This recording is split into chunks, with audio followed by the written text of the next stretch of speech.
for Dr. J.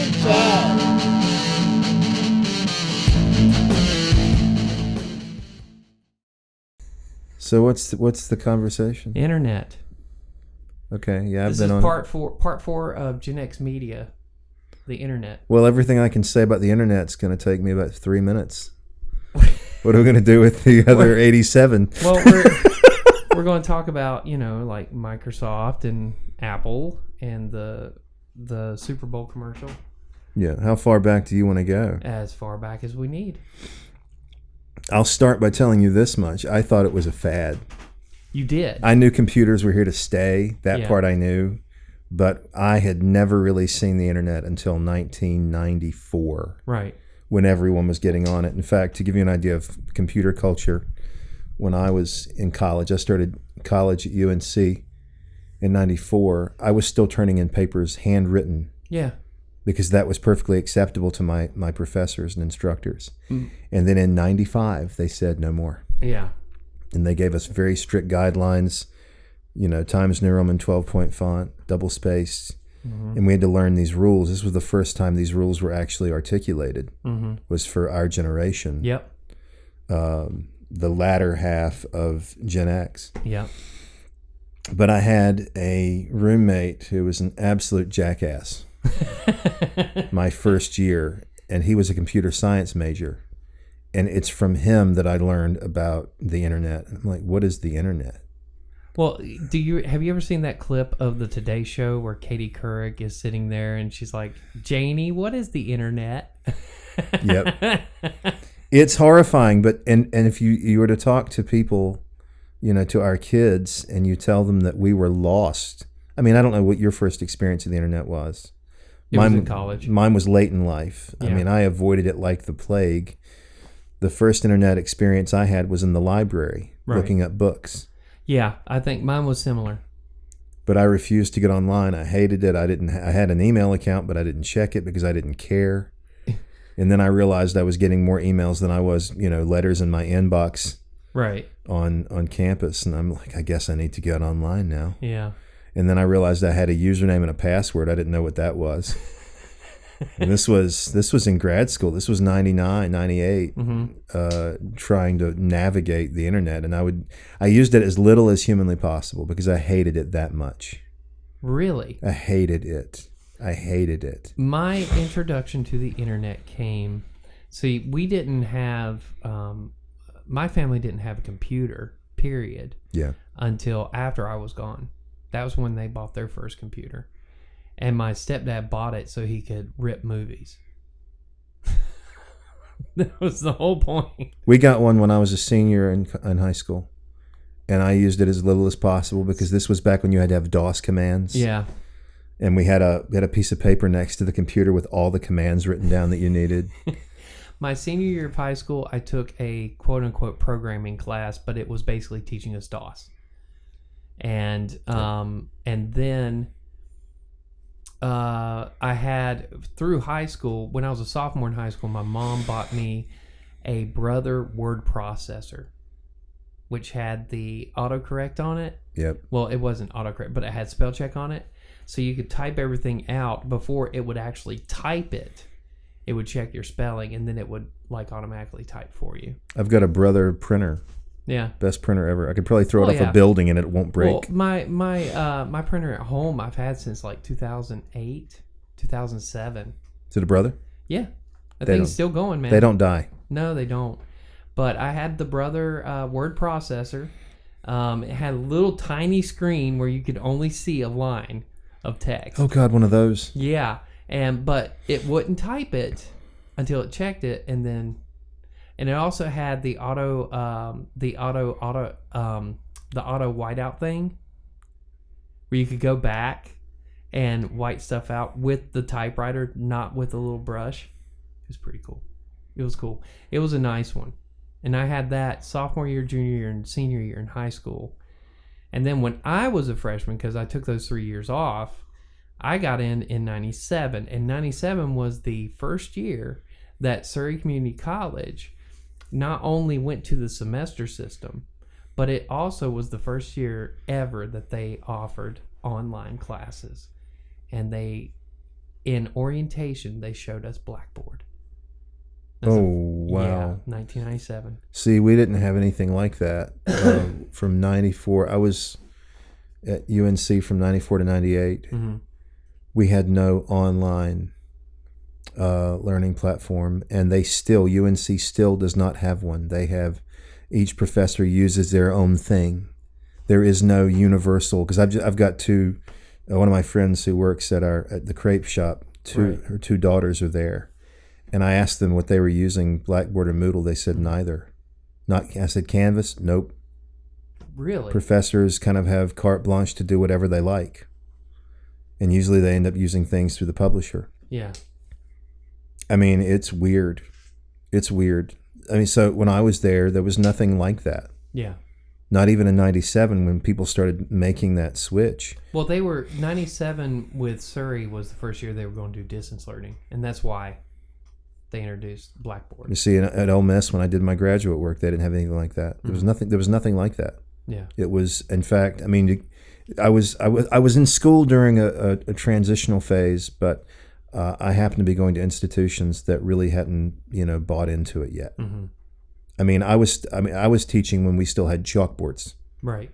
I mean, and now they've made the switch away from those. Thank God. My first year at Guilford Tech, they when I came in to do my mini teach for my interview, they had a chalkboard, and then and that was during the summer. So then we come back in August for the beginning of the fall semester, and it had been changed out with a whiteboard. So I was right there, because I went and bought. I'm thinking I'm going to have to use chalk, so I went and bought 2 boxes of chalk, and I show up and I need dry erase markers. Which luckily they gave me the dry erase markers. So no, I don't know. I don't have. And I started using the internet a lot in the 2000s, but it took me a long time to get on board. Yeah. And it's because I wasn't required to do it. Mm-hmm. And I think a lot of people our age, when they were in college, if they weren't required to use it, they just didn't think about it that much. We did. Well, there wasn't that much on the internet. No. Here's the thing. 97, I go in, I've got to buy I think it was a chemistry book. No, it was a biology book. It was $120. And I'm standing there looking at them like, $120 for a textbook. This is 1997, okay? So textbooks haven't changed that much. But they're more expensive now. Yeah. So this guy is standing beside me, and he hears it, because I'm bitching under my breath. I'm like, $120? Are you kidding? He says, dude, I got mine from Amazon. I was like, what is this Amazon you speak of? And he explained it to me, and I went on, I went to the computer lab, got online, went to Amazon.com, looked up the book, and sure as shit, they had it for $65. Sold. And I'm like, and I've been on Amazon ever since. This is what the internet has to offer. Yes. And it took, I remember I was about a week into class when I finally got the book. And the teacher was so mad at me. He was mad. There was a couple of us in there that had done that had ordered it online. Why was he angry about it? He was angry because we didn't have our books. And he was like, why don't you just go to the bookstore? I'm like, I can't afford that. But you got it within a week. Yeah, I got it within the first week of class. Yeah, I don't think professors are always sensitive to the fact that books cost money. Yeah. Well, I am. I mean, I went through that whole thing, with the American anthology or the American Lit anthologies to get the price down. Yep. But because they shouldn't, no child should be paying $100 for an American Lit anthology. No. When 3/4 of it's in the public domain. And much of it's not going to be read. No, it's ridiculous. So anyway, but yeah, so that was one of my early internet adventures. And then so the internet led to my journey down the rabbit hole, because it was around 2000. I joined a website called Above Top Secret, and it was just this huge forum or huge site with a bunch of forums about different conspiracy theories. And you could go in there and talk to people. It was basically a mega chat room with different rooms for conspiracy theories. And we got to talk about the chat rooms in the late 90s because that was huge. And then later, of course, the instant messengers that come in after that.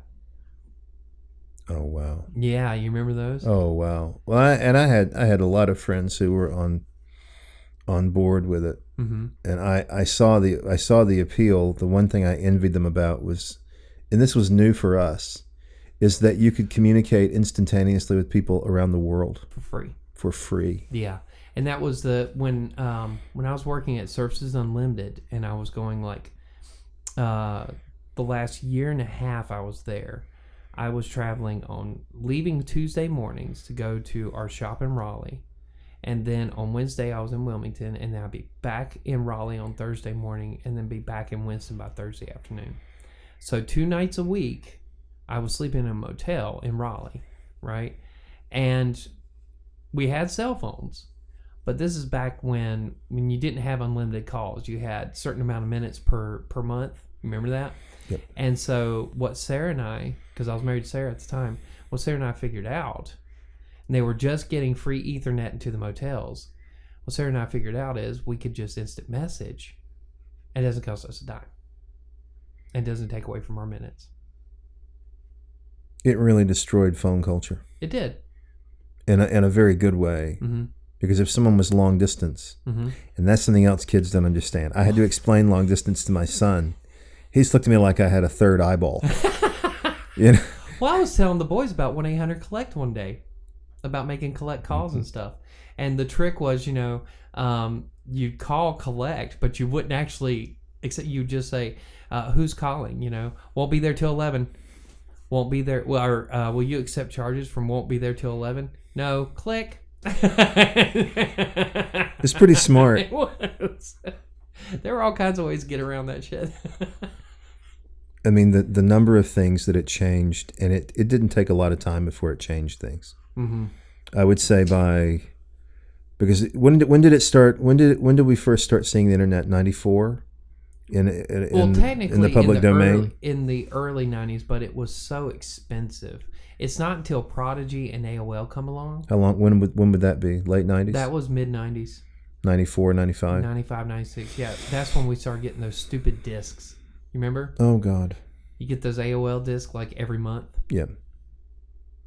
Well, they installed Ethernet cards for free at UNC on everyone's computers and linked them into the system. Wow. Yeah, when I got to Appalachian, everything was Ethernet at that point. Yeah. And that was huge. You may want to explain Ethernet for some of our younger people. Well, okay, so if you're going to explain Ethernet, you got to talk about DSL.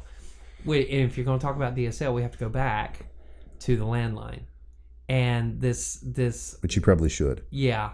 So what would happen is you would get your internet through AOL, but you weren't actually... So you're paying a fee to AOL, and you're also paying a fee to your phone company because you're using the phone line to get to AOL. And what a lot of people would do was install a second phone line because if you were on the internet and somebody called, it would kick you off. Remember? So they would get a second phone line, and they'd have to pay for that phone line to be able to connect to AOL, which you had to pay for to get to the internet. And it was not unlimited internet. Nope. There were bundles. You could get so many, what was it, megabytes per month for internet access. Basically like using data on your cell phone. Yeah, that's it. And so they... so Verizon didn't invent that structure. Data plans are a ripoff. AOL and Prodigy both did that. They are a ripoff. They're big time ripoff. But anyway, so that's what started. And then what people started to realize was that there was a faster way to do it through your cable. So that's when Roadrunner showed up. Yep, I remember Roadrunner. So Roadrunner, you'd plug in, which is basically what most everybody now, either they've got satellite internet or cable. Yes. Right? That's become the mainstay. But back then, when it was first introduced, Roadrunner was amazing because it was so fast. Oh yeah, for its time. For its time. Yeah, it was super fast for its time. So then the phone companies, to combat Roadrunner, came up with DSL, which was their broadband, right? And that's what me and Sarah ended up getting, was DSL. And it was a little bit slower than Roadrunner, but it was more stable. I remember that was the big sell. It was more stable than Roadrunner. And then you get to these large internal internet. So like, let's say you have a neighborhood and you're pumping internet data into this neighborhood. And that's where the Ethernet culture comes from, because the Ethernet was set up to splice that data and get it back and forth as quickly as possible so you don't have lags within the neighborhood. And the apartment building that we lived in Boone, we moved in, and about 3 months after we moved in is when they installed Ethernet into our in our apartment building. And it was already on campus. And it was fast. And it was super fast. Again, for its time. For its time. Yep. And so that's and that's why we still have Ethernet cables, because the Ethernet is still the structure that we work through when you get your internet. You don't actually have a direct line straight to the cable company. You're running through you and everybody else that has that particular service in your neighborhood. You're all coming off of one hub. So, and the Ethernet is what takes and splits all that up. And yeah, I used to be a big fan of that kind of stuff. Circular internet, where you would plug in and you would literally have a line that went to every computer in the house, and it made a big circle. We did that. Oh, wow. Yeah. I didn't know that. Yeah. And those plugs were funky looking. They looked like Cat 5 cables, but they had a twist on them. And so you'd have to plug them in and turn them to lock. And it made it even faster. Well, it was internal. Yeah. This was for an internal network. And so you're getting all your data coming in, and then it's hitting, and it's just bouncing between the computers in the house.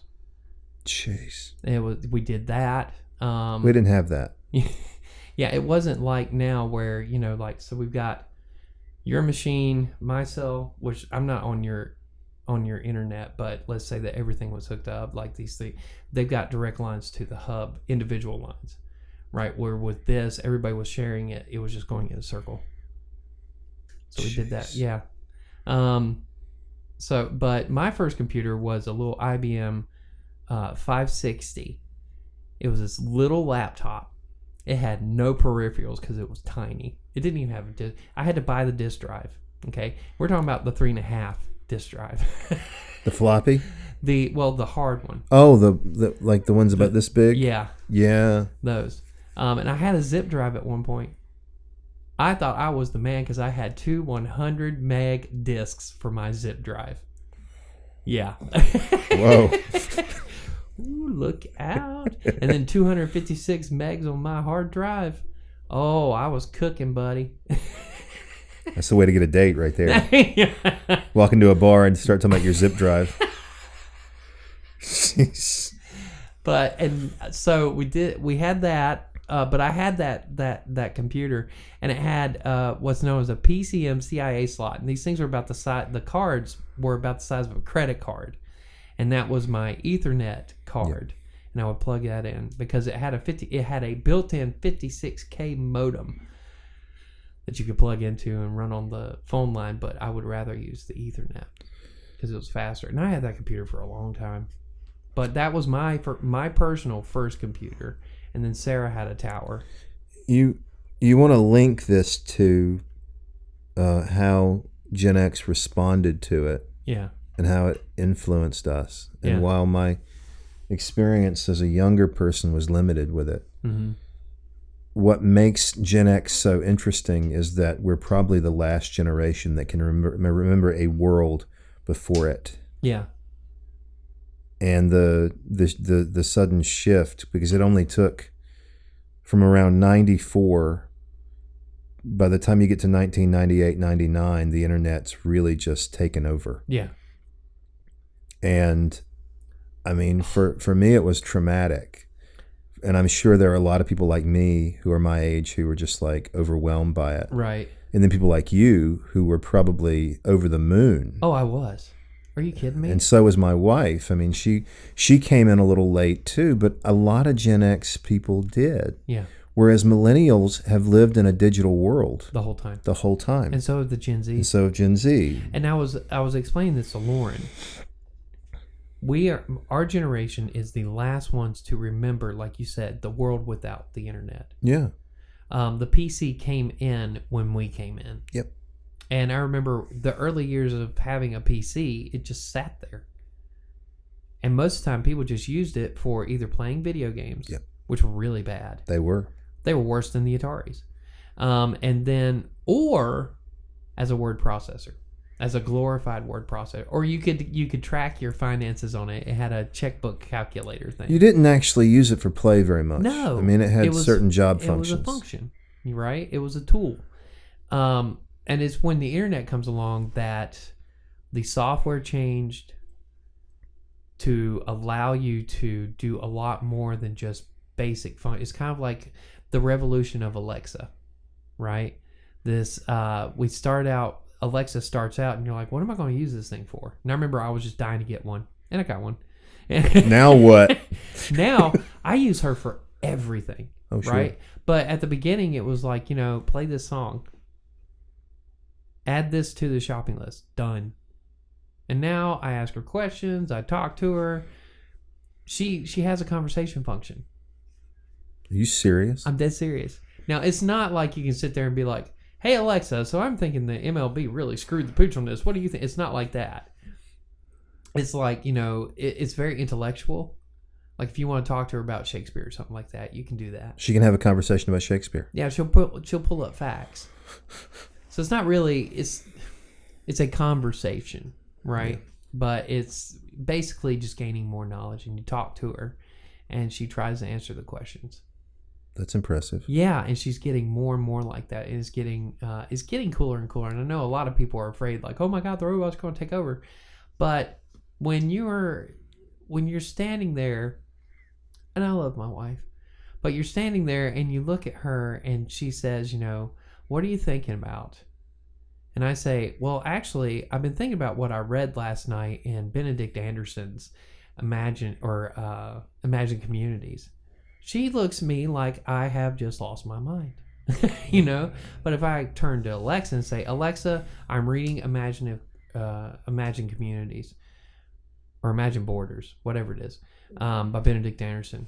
What have you got on that book? And she'll sit there for like 20 minutes and tell you all kinds of shit. Are you serious? I'm dead serious. It's really cool. I enjoy my echoes. Did you see this coming in 1994, 1997? No, nobody did. Yeah. I mean, remember on Star Trek. Steve Jobs did.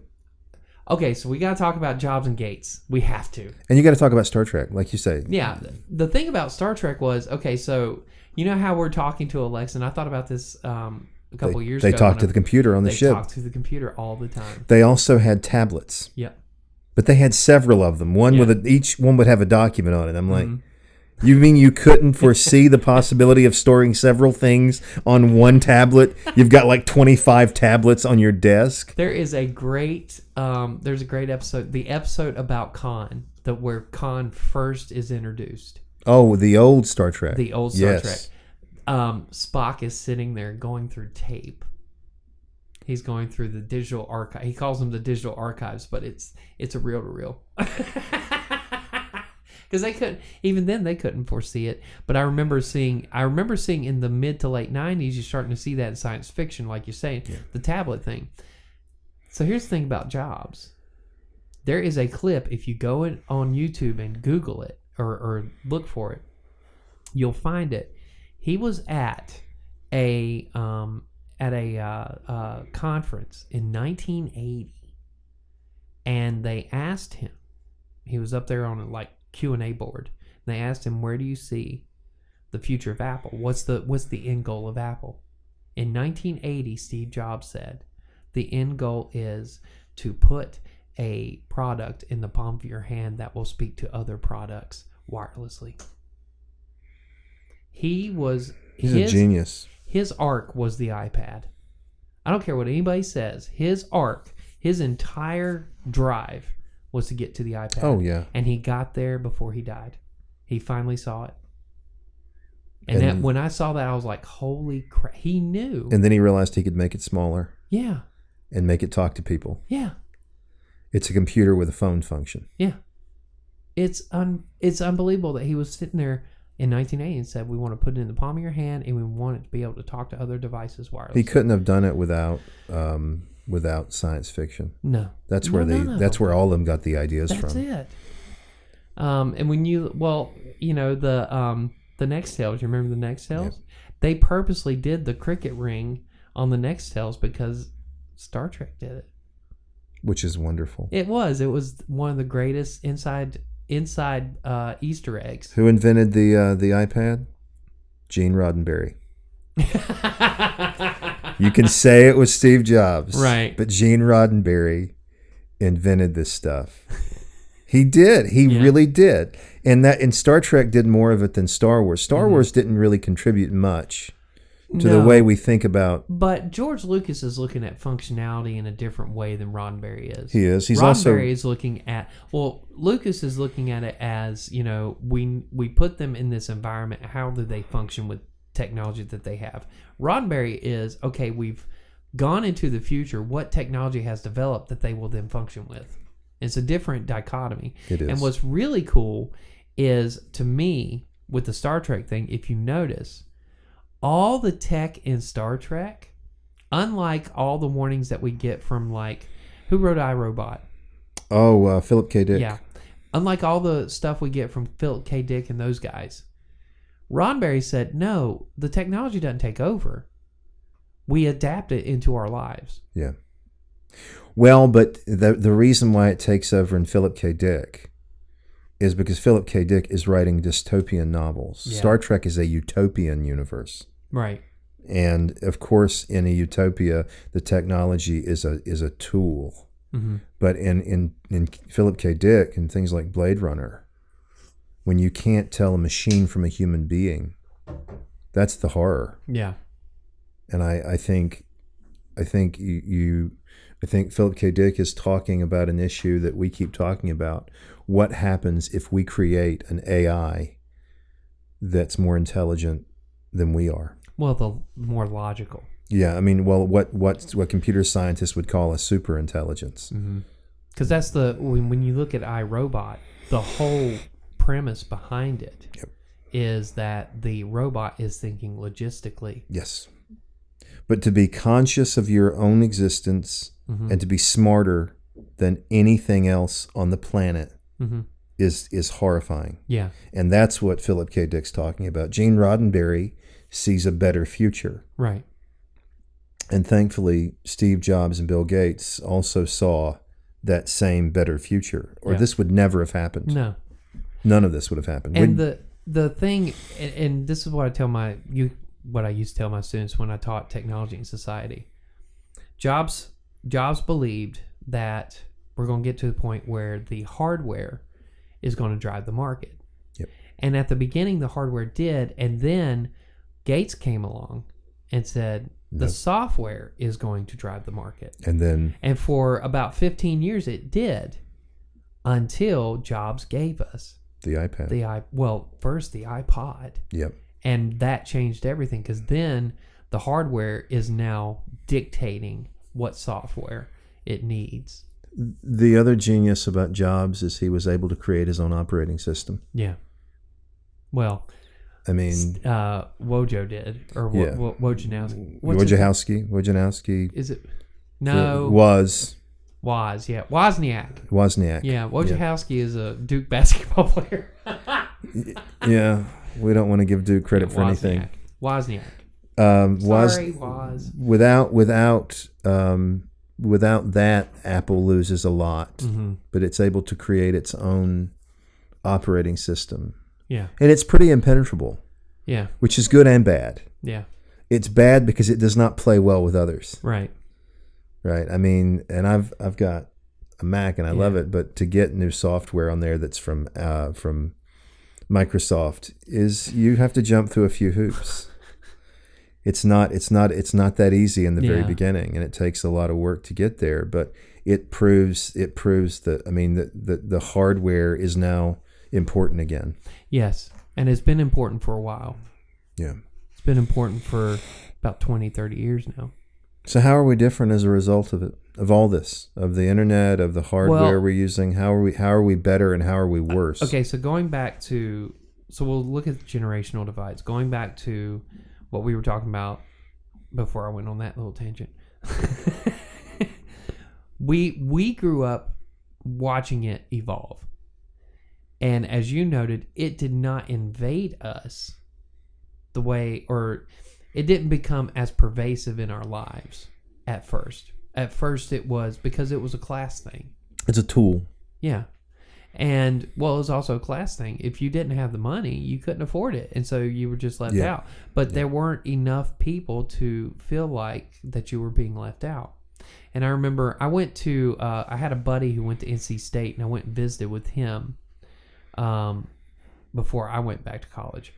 And he had to print a paper out. And so we went down to the NC State computer lab. That was the first university computer lab I ever saw. Mind-blowing? It was unbelievable to see that many computers. And they get to Surrey, and Surrey's computer labs had like 12 computers in them, you know? And they were all Microns. They weren't even like Dell or HP. And that's the other thing. The other interesting thing that we've gotten to see is the rise and fall of Dell. And the rise and fall of HP and IBM and all that. We got to see all that, which IBM had been for a long time. But I remember that, what was it, the 5160 or something like that, the big IBM PC in the 80s that competed with the Mac. And that was the other thing. All the Mac, my first encounter with a Mac is probably the same thing you had. When we were in grade school, you go into the library and they had two Macs sitting over there, and which they were called Apples. They weren't called Macs, but you go over and sit down, and everything was green. Mm-hmm. I have very vivid memories of that. Yeah, and they're just little clunky machines. Yeah, and they didn't do hardly anything. They didn't have to. We were blown away by it. Yeah, everybody was. Because it was Star Trek come to life. Jeez. Yeah. So fast forward to the millennials, and even the older millennials, like my wife, she was born in 85. She starts to come into that knowledge-based mindset by the mid-90s when all this starts. Well, she was 15 in 2000. Yeah. Think about that one. Yeah. It's already kind of been it's been integrated into society in a way that we didn't experience. And the chat room boom has come and gone by that point. Because you have social media now. No, not yet. That's 2000s where we got the instant messengers. Social media comes in the later 2000s. That's true. Because I was thinking the other day, trying to remember when MySpace started, and I think it was 04, 05. And you had other ones out there that came and went pretty quickly. Did she see the internet as a form of entertainment? Yeah. Early on? Yeah. Yeah. And I think that's the big difference. And then the Z's come along. And by the time the Z's come along, the internet is such an integral part of our life. You can't do half of what you used to be able to do without the internet. It's become a necessity. It is. This is why it needs to be a utility. A utility. Not to become political here, but right. I think it's going to have to be it's going to be a utility before it's over with. Yeah. My prediction again is, because I like doing that because I'm such an expert in the internet, is that because it is absolutely required now, it's going to have to be a utility, and it's going to have to be in every home. I think this is going to be one of those positives from COVID. I think so. Because everything has been forced online. Yeah. And so. But right now the growing pains are pretty bad because we still have a lot of people who are suffering from poverty. Yeah. Who cannot afford a computer or the internet. And they're locked out. That's going to have to change. You cannot expect people to do work online if you are not also willing to provide them with the tools. Mm-hmm. And the thing about the internet is the internet itself, you can't own. No. It's getting to the internet. That's where they make the money. It's just getting there. And so they gotta figure out a way to. They could do like they did with the telephones. They can do the same with what they've done with the electric companies. Yeah. Just make it a utility and be done with it, Mm-hmm. and make it accessible to everybody. Mm-hmm. You still be charged for it, but not Yeah. much. Not like today. Not like today. I mean, right now we get our internet through North State because it's fast. Yeah. But there's going to come a point when we're going to have to get beyond that. Because I'm middle class, I can afford it. Mm-hmm. People who are lower class cannot afford it. They can't. And We so get they're ours through locked out. Spectrum. We're with the Spectrum bandwagon. You talk about how things have changed. I started teaching in 2002. It was my first year first time teaching in a classroom setting, and we didn't have it. There was no internet in the. There was no. We didn't have Moodle. We didn't have Blackboard. So teaching was something you did face to face. All assignments were typed up and handed in, hard copies in the classroom. And I did that all the way up until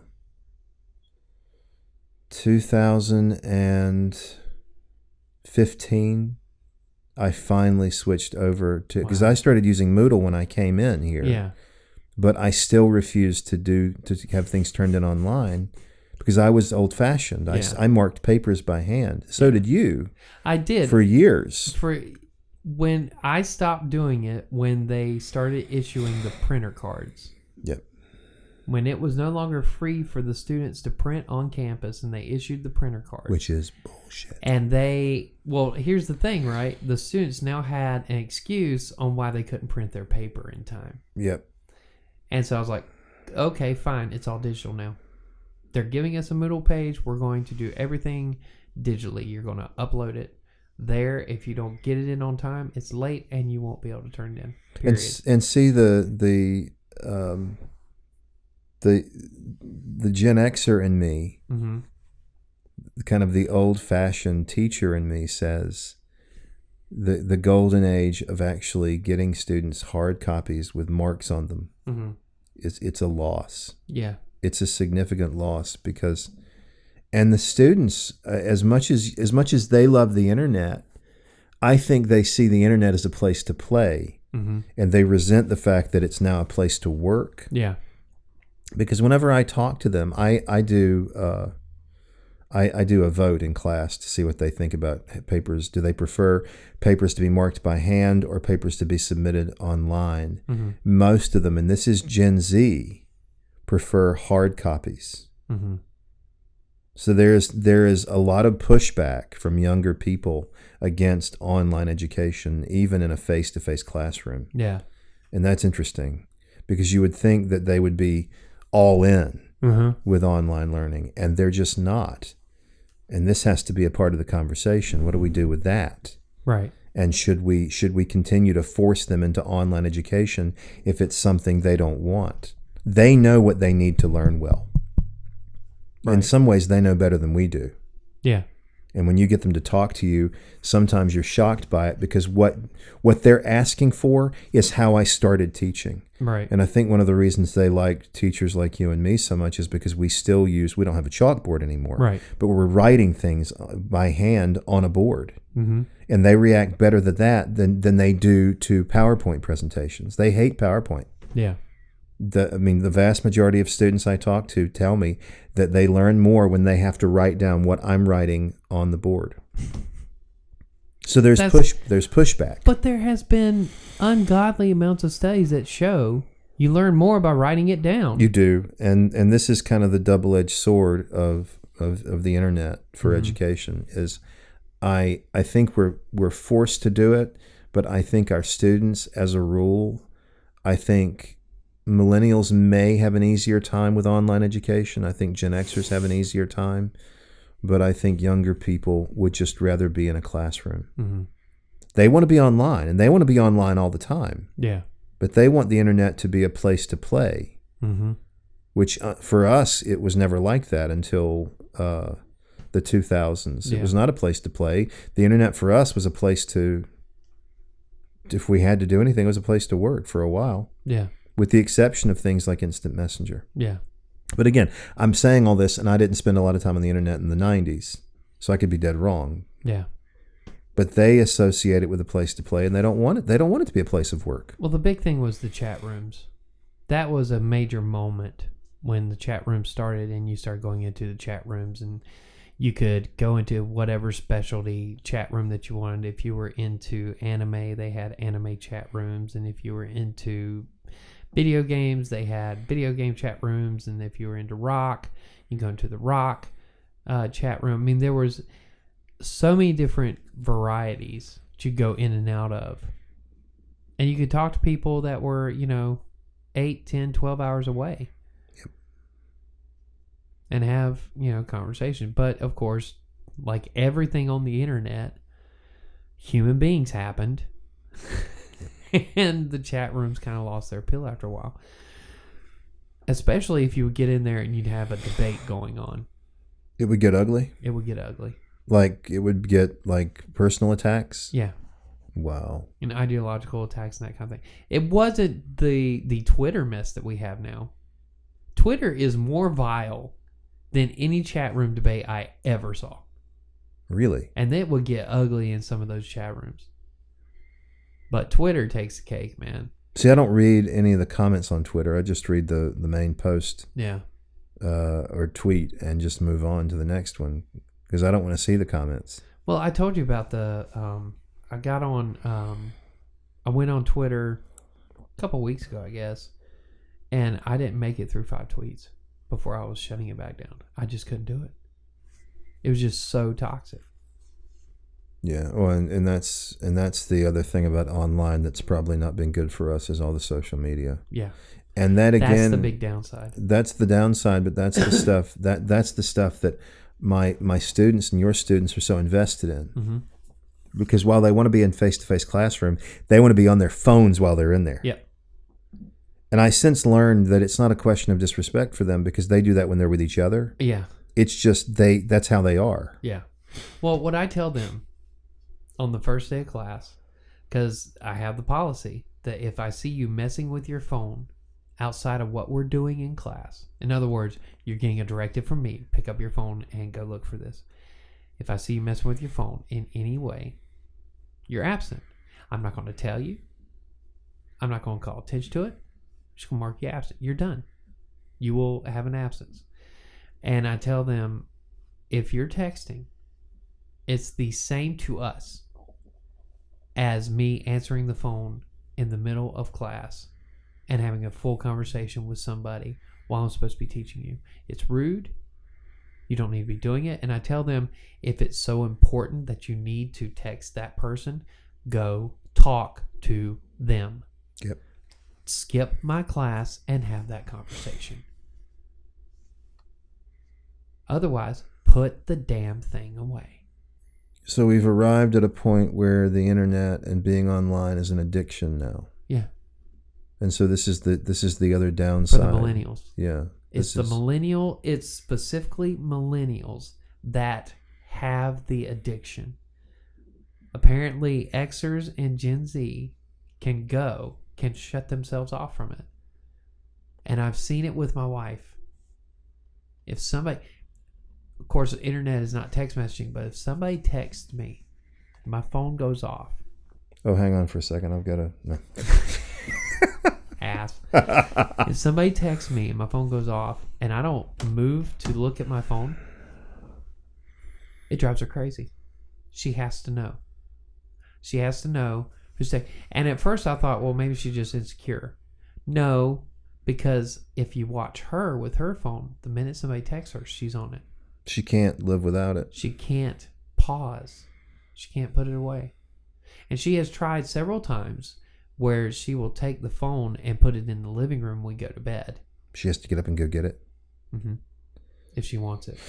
So, and that has been successful, but then something happens and she ends up talking to somebody, or she has a restless night and she goes and gets her phone so she can occupy her mind. Is she having a restless night because she doesn't have access to her phone? Maybe. I don't know.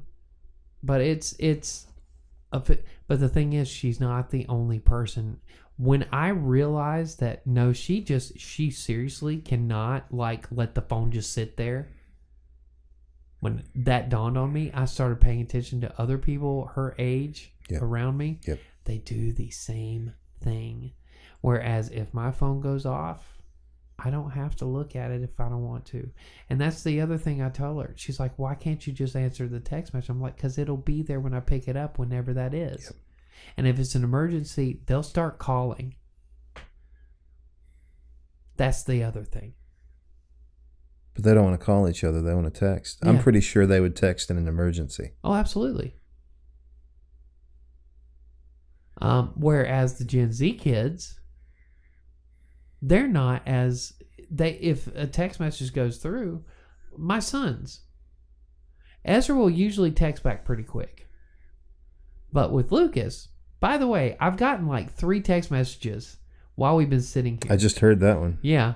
So, but Ezra will answer pretty quick.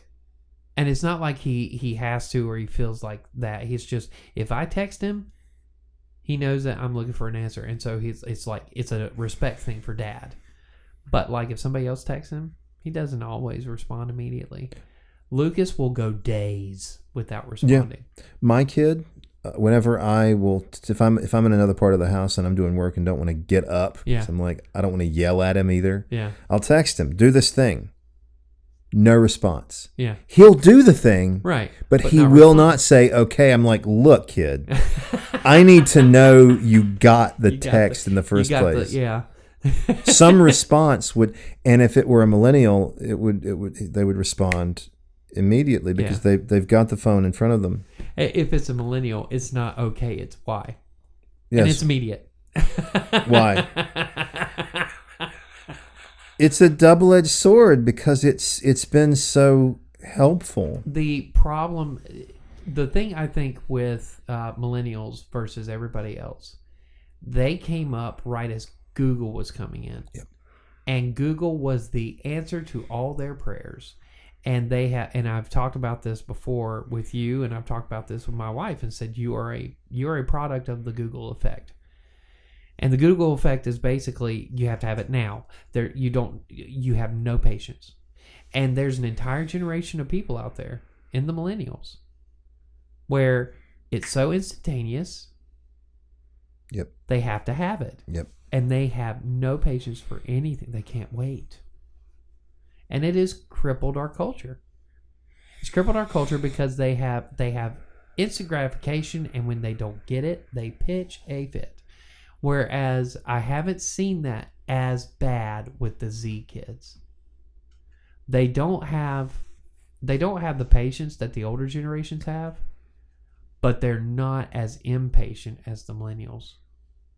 Yeah. They still have some impatience. You can see them get antsy. But not with the millennials are the worst as far as patience goes. They have none. It's the Google effect. Yeah. Well, that's kind of the problem is that the internet provides you with instant gratification. Yeah. There's no waiting, and that has an impact on other parts of your life. Mm-hmm. I mean, education Yeah. is maybe one of the most obvious because to attain an education in a way that you're going to actually remember it and apply it requires a lot of time. Mm-hmm. Whenever you get an assignment, a reading assignment, it doesn't happen quickly. No. It takes you time, and it takes annotation and work, and that's hours. Mm-hmm. And if you are used to having Google answer your questions right away, Mm-hmm. this is going to be a frustrating and exceedingly painful experience. Excruciating. Yeah, Yep. and that's unfortunate. I love that word, unfortunate. It's a great word. It is. It's a great word. So I see the value of it, but if you're talking about Gen X and our experience with it, I did not take it seriously. I think And I think that was common. it was, and I think that by the time we start, again, we grew with it. We integrated it in slower levels, Yes. in not slower levels, but yeah, you know what I mean, in Yeah. slower intervals. We because we were getting the technology and we were seeing the technology improve. One of the things that I told my sons that I have learned, and this has a lot to do with just basically growing up an Xer. Yeah. You never buy the first model. No. You wait, because the first model is going to get gobbled up, and that's when they're going to find all the bugs. And then the second model, they'll fix a lot of the bugs. It's almost And- like beta testing. It is. That first model of anything, whether you're talking about a TV or a car or a computer, whatever, or a new phone, like the new Razr from Motorola, I would love to get one. But you know. I know that one's going to be problematic. The next one. Next one's going to be good. And the thing is like growing up Gen X, we went through that fire because we're seeing the technology come out, and we know, we've been taught, the technology is not always the greatest thing in the world the first time it hits. Yep. It takes, like you said, beta testing. Not affiliated with the beta files. No. I don't know. And I've go ahead. But I think that changes. We appreciate the internet in a way the two younger generations don't. Yeah, but we also have a certain level of nostalgia for a time without it. We do. Like the whole going outside to play thing. Or even a nostalgic look at the early years Yeah. of the internet. When it was better. Yeah, when it was... Well, if you go to the Internet Archive and look at some of those old websites, oh my God, they're atrocious. Yeah.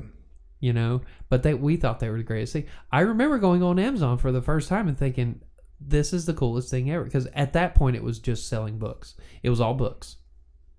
Back before Bezos wanted to get involved in everything. Yeah. I'm pretty sure now you can buy a rocket launcher on Amazon. Oh, you can buy everything on... I actually... So, the pads on my office chair, the vinyl is starting to crack because it's cheap. So, I went on Amazon last night and just looked for office chair arm replacement covers or whatever. Oh, dude, I had so many... Oh, you got a buzz. Oops. Sorry. I hit it. I told you. There we go. Sorry about that. No, it's okay. This It's is all right. this It's is okay. yeah. As long as you're okay. Did you get buzzed? I told you I was worried about hitting the thing. I know. This is my experience with technology, including this demon. Right? So there is a certain level of entertainment in me talking about technology. See, I think you're more of a Luddite than you let on. I'm an absolute Luddite. I mean, I know how to use what I know how to use. Right. Like with Moodle, I'm very comfortable with Moodle. And I Right. learned, as you saw, I learned very quickly Yeah. with learning platforms. I could probably learn a learning platform in a matter of days. Mm-hmm. But when you ask me to set up technology, like I was watching you set up all this, I'm like, I mean, you know how long we've had the tripod, and I was just amazed at you doing that. I'm like, what is that? A tripod? How did you set it up? I unfolded it. I mean, it's not magic. Well, it is for you. It is for me. No, so I walk in and I've got all this stuff because we're on location this time. My office. Yeah. So I come in and I've got all this stuff. He said, "Oh my God, well, how much stuff do you have?" But I got a really nice compliment from him when he said, "I didn't realize that it takes this much." No, and it this didn't. And this isn't that much. Well, no, I mean, I haven't seen this kind of setup since I went to, the Gem Blossoms concert. I mean, Yeah. And again, this is the portable setup. this is insane. Yeah. I mean, but so online's easy to navigate too, and one of the things I like about the internet is it's democratic. Mm-hmm. In that even someone like me, and I'm glad you mentioned the whole Luddite thing. Even someone like me finds it easy Mm-hmm. most of the time. Well, you're the one that said you were a Luddite. You said that I a couple am. years ago. I'm absolutely a Luddite. And when you said that, I was like, "No, you're not." Oh, I mean, But then I started to have to go in and show him how to open files on his computer, and I thought maybe he is. I am in fact. I never adapted. Yeah. Like, I mean, I have a writing desk, and I call it a writing desk because I write there with a pen. Which, by the way, I kind of took over for my console today. I'm surprised you found any space. I mean, I had to make space. I'll put everything back. The way I I still found it. write by hand. Yeah. A lot, and I have a preference for it. I still feel naked without a notebook. Yeah, well, I think that comes from a love of the written word. Yeah. And that's something that English majors and I think history majors have. That, and when I was a teenager, I drug a notebook around because we didn't have computers or tablets or cell phones, and I had a notebook with me all the time. Yep. No, what I was going to say is I think the genius of it is that, and the genius of someone like Steve Jobs, is that as big of a Luddite as I am, I've never really struggled using my iPhone. Yeah. You hand me an Android, I'm lost because I just don't know them. Well, you hand me an iPhone, and You're lost. Lauren will hand me her phone and ask me to do something with her phone, and it takes me a minute because I'm like, oh my god, what am I looking at? But if someone like me, and to go even further back than just me, but my mother has become fairly comfortable with it. She has a social media account. And she uses it fairly easily. She shares things. She knows how to share memes. Yeah. And it's brilliant because what they've been able to do, and this is it's not just social media, but internet sites in general, have made it so that anyone can use it. Yeah. Not just someone who's familiar. I mean, there was a time when to get on the internet, unless you had some savvy, you were locked out. You're not getting on. Like in '94, I mean, if you didn't understand the ins and outs of the computer and the internet, you're not getting on. Yeah. Now, how long does it take to teach someone how to get online? Click that icon. Done. Go to Google. Yeah. Done. Enter what you want to find out. Yeah. Look at the results. Click on the blue part, the blue writing, and there you are. Again, I don't have any problem with that. And I think that's the genius of it, is it's an extraordinarily democratic thing. It is. No one has problems navigating the internet now. Nobody. No, it's pretty simple. And with the smartphone, we have even better, easier access. Yes. Yes. So, yeah, I don't know the answer to the question. Which one? The one that you asked a couple times throughout this, what have we come away with it? Or what have we What's come the away? takeaway? What's the takeaway? And I think the ultimate takeaway is that there, again, it's generational. We're fortunate that we have a relationship with the internet that is unique generationally. We didn't have it, and then we did. And it's different from the boomers because the boomers are on the backside. They struggle with it. You mentioned your mom. My mom has iPhone and an iPad, and every so often I get a phone call because she hit the wrong freaking button, and I had to walk her through it. But you're right, it is easier for them. But if I were to tell them, okay, so this is what you want to do to upload a video to YouTube and explain everything, they don't get it. They don't understand. YouTube is I mean, I know how to watch things, but I've never tried to upload a video. Yeah. I probably wouldn't have any trouble doing it because YouTube is easy. Yeah. It's easy. It is. It's easy to navigate. It's easy to use. I've never had to worry with it, but if I did want to record something, guess what? Probably take me 5 minutes to figure it out. Yeah. And I'm a Luddite. Yeah. Well, and the other thing about the internet that I think is interesting about our generation versus the other generations, we don't allow the anxiety that the other generations do when it comes to the internet. We don't allow it to induce that fear that we're going to miss something. And I think I was actually explaining this to a class a few years ago. I said when I was a teenager, you called everybody a couple days beforehand and said, we're going to X movie on Thursday night. Meet at the McDonald's or the Hardee's or the Bojangles or whatever. Some landmark. Yeah, some landmark. Meet there at no later than 6:15. That way everybody can get their stuff together. If you want to grab a bite while we're there, we can grab it and still make it to the movie on time. And if you didn't show up, you missed it. But it wasn't the end of the world. You just went the next time.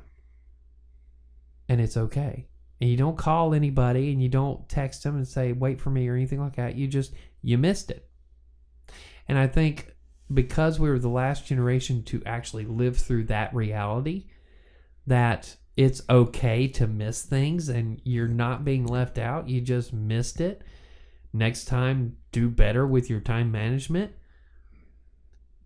Has given us a one-up on this internet thing because the other two generations, the millennials more so than the Gen Zs, but again, the Gen Zs haven't really come into adulthood yet, so they may shift. But right now, there's a ton of anxiety that they create for themselves because they're so afraid they're going to miss something.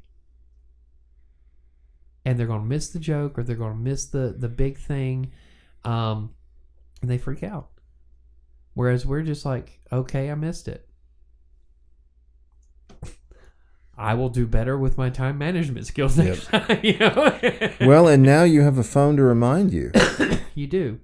I mean, and that's the craziest thing. Like, oh my God, I beat my head against the wall with my wife and my oldest son because I'm telling them constantly, use your calendar. Yep. It's not hard. No. And you can set it up to set reminders to remind you. And I told this, my son screwed the pooch on this one thing. And so I told him, here's what you're going to do. You're going to call these people back and you're going to set a reminder for the call. You're going to set the reminder for a half hour before the call. You're going to set another reminder to remind you that there's a reminder coming for the call. Said you're going to set that one for the night before. And then when you get up in the morning, you're going to have one more reminder that's telling you there's a call you got to make later today. Yeah, I think the iPhone will allow you to set a reminder and then it'll tell you, you can set it to tell you twice. Yeah. 2 days before, a day before, an hour before. Mm-hmm. And I've gotten on my wife about doing that because she'll forget things. I'm like, did you set the reminder? Yeah. Or she'll come home without all the groceries I asked for. I'm like, did you have the list in front of you? There's a list. Take the list, mark it off. Speaking of Alexa, we have the shopping list through Alexa. Yep. And my wife, I go to the store and my wife will say, did you get me this, this, and this? No. It's like, why didn't you? I told you. I said, telling me doesn't do any good. You have to tell Alexa. That's right. And you'll remember at that point. Yeah. That's it. And it'll be on the list when I get to the grocery store. But you have to know to use the technology in the first place. And and the thing is, they know how to use technology. They're just using it for the wrong crap. Yep. And that crap is what gives them anxiety. They don't see the practicality of it. No. That's No, they unfortunate. don't. That's Yeah. unfortunate. It is. And I think that is what gives us the one of the other one-ups over the other generations. It was practical at first. And so we learned that it was practical and we have learned how to use it in a practical manner. Whereas the other two younger generations, it was always there. I'll say this from the perspective of a person with a disability. It has been the great equalizer for people like me. Right. We've never had this much freedom. Right. When I first moved to High Point, I did not have an iPhone yet, to give you an idea of how far behind I was. And we finally got one. And my wife, she was trying to get me acculturated to it. And she was trying to kind of orient me. Acculturated. Yeah. That's another great word. It's a great word. And we even know what it means now. Yes. I think I used it correctly. But she said, you can now get directions to places on foot. Yeah. I said, what? She said, here's the app. Yeah. You can set it for walking. Oh my God. Like the world opened up Right. to me as a disabled person, because you don't know how old it is to walk up to a street sign and have to lean up to look at it just to make sure you're going the right way, as opposed to using your phone and listening to the directions, which I do. Yeah. when I go to a new place. I could navigate New York City with no problem now. It That's would be awesome. stupid easy. And that's something, and without the internet, people like me are locked out of Yeah. the world in some pretty serious ways. So as much as I complain about technology, it has made life simpler. Yeah. Right, so it is the great equalizer. It puts people like me on equal footing with people like you, Mm-hmm. and that was, I would say that growing up with a disability was hard because I didn't have that. Would you want to be equal like me, though? Okay, so that's not a good example. Equal like my son. How about that? There you go. He's a better human being. So it's helped certain groups to achieve. I think it would not be an exaggeration or hyperbole to say it has helped certain groups to achieve equality Right. that they simply did not have before. I would agree with that. We need fewer accommodations now because we have it. Yeah. It's just there. It's so beneficial. Mm-hmm. Because of it, I can listen to things now that I couldn't listen to before. Mm-hmm. If I can access it digitally, I'm set. It's easy. Well, we didn't talk about the tablets too much, and we didn't talk about the readers, No, we didn't. and that opened up the whole universe for you. It did. I've got the. Well, I mean, not just audibly, but then you can also zoom in. That's exactly right. Yeah. I've got a Kindle. I don't have an iPad, which I probably should, given Right. how much better they are than anything out there. But I've got a Kindle because I can listen to these books. Yeah. Something that I could never have done before. Mm-hmm. And unfortunately, my eyes are getting worse. But I mean, I can get it on the Kindle. I can bump up the size of the text Mm-hmm. and read it very easily now. Mm-hmm. And so we don't talk about that enough. The technology is it provides, and it's not just people like me. It's also people with no disabilities at all. Provides them with opportunities that our generation did not have before. Mm-hmm. The frustrating part, and I tell my students this every year. Never has a generation had so much access to knowledge and yet known so little. Mm-hmm. Because they're not tapping into the full potential Nope. of the internet. No, they're not. And so there are things they could learn if they just wanted to learn, Mm-hmm. but they don't want to use it that way. Right. And I'm not criticizing them for using the internet for entertainment. I do too. Right. I agree.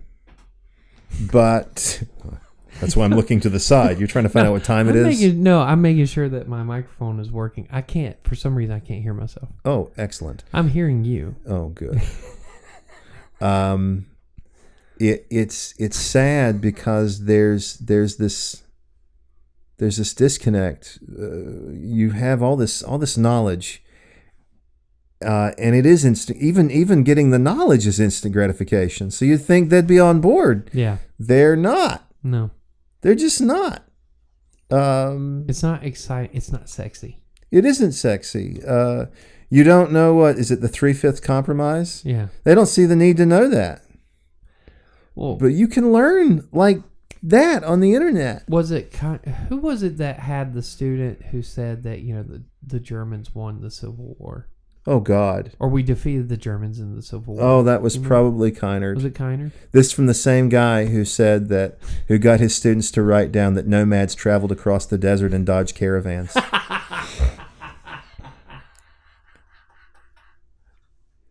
I mean, you have the tools.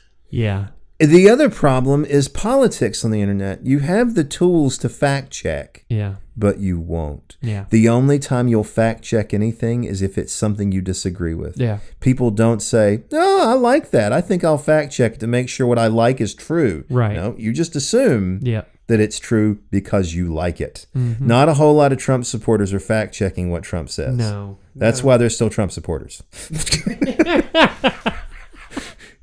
Because if you start fact checking what the man says, and this is not just Trump, this is politicians in general, then suddenly it becomes a lot harder to support that candidate or that politician. Yeah. So I'm sorry I went there. We can. No, it's okay. All right. I think it's a good one. I think so. I'm happy with that. Yeah, I'm happy with it too. All right. Don't forget, schedule change. Optic Poet is on Mondays. Text messages from the living room on Tuesdays. Beta files on Wednesday. Now See This Here, Now Then on Thursdays. And, of course, the second beta files on Fridays. So we have something each day. Don't forget to check out our clips, which my son has graciously volunteered to do and yet has to do, or has yet to do it. Did he volunteer or was he voluntold? No, he volunteered. He said, I can do that. And I'm like, okay, well, then you do that. And it has been 4 days. Well, so now all he told you is that he has the ability to do a thing. Well, no, he said he was going to. Oh, okay. He wanted to, and he said he would do it. And again, it has been, as of the taping, it's been 4 days. He's probably wasting time on the internet. I will text him today, and he will be sure to get the clips up by the end of next week. But he will not respond to your text. Oh, wait, that's my kid. Yeah, that's Sorry. your kid. No, my kid will respond like 3 days later and say, okay. Got it. Got it. No problem. Sorry I missed this. So anyway, all right. Make it a great day. We'll see you guys next week. Peace.